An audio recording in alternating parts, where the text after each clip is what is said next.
Bismillahirrahmanirrahim. Yesterday, a very tragic incident happened. Terrorists attacked Chinese nationals who are working in Pakistan, and the 5 precious lives lost during the attack, including one Pakistani, the sixth one. If we look at in the recent past, in the last few months, so terrorists have started to re-emerge and attack Pakistan, but especially Chinese interest, CPEC, and Chinese people working in Pakistan. That give us an indication.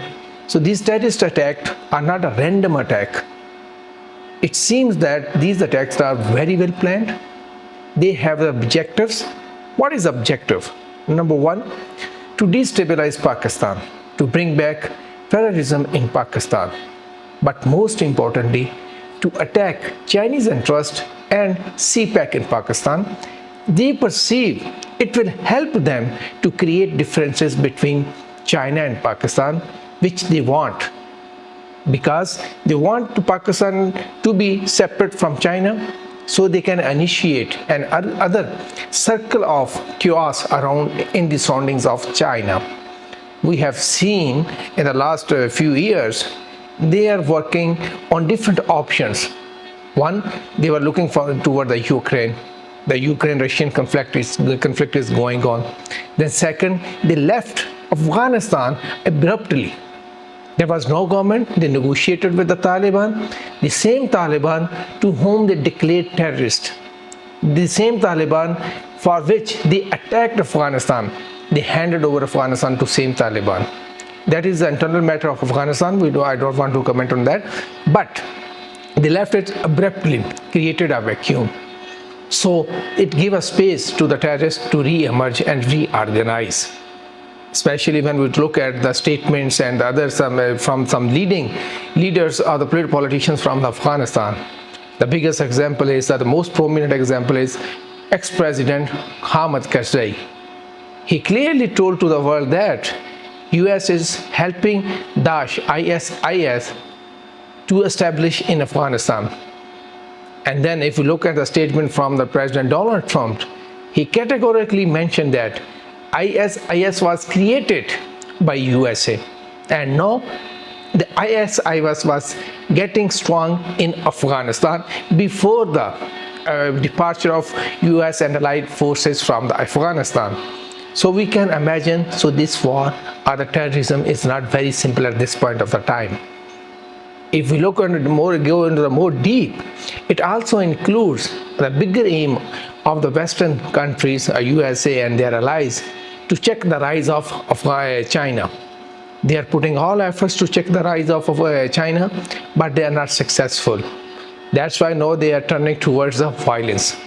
And Pakistan, being the old friend, Pakistan being the home of CPEC, flagship project of BRI, the CPEC, and being the iron brother of China, they are targeting Pakistan specially. And that's why they are targeting Chinese interest and the CPEC investment in Pakistan.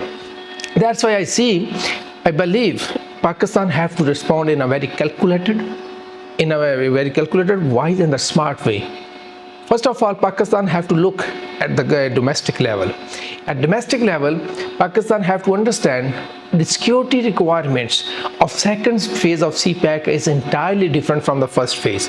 Because in the second phase, there is industrial cooperation, there is agriculture cooperation. Therefore, the industrial units and agriculture and the personals who are working in agriculture and industry, they would be widespread. So you cannot put a man with everybody who is working in Pakistan on different projects. So you have to redefine your security apparatus first of all.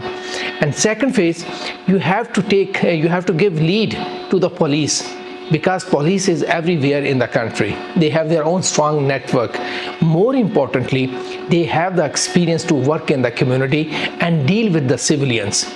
And so on the other part, you have to assign army or other intelligence agencies to look into the hard targets, especially if you have to protect like the major infrastructure like Gwadar. You have to task the army to protect it, or other major projects, but army have to work behind the scene.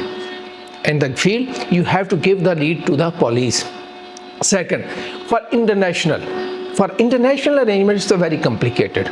Number one, Pakistan and China, they are facing two types of the problem. Number one, Pakistan is facing the violence.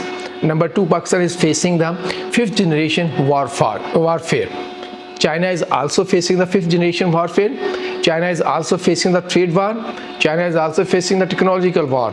So that's why I suggest China and Pakistan should join hands and work very closely with each other. First of all, Pakistan and China have to counter the fifth generation warfare. That is very important because they are trying to exploit the emotions of people.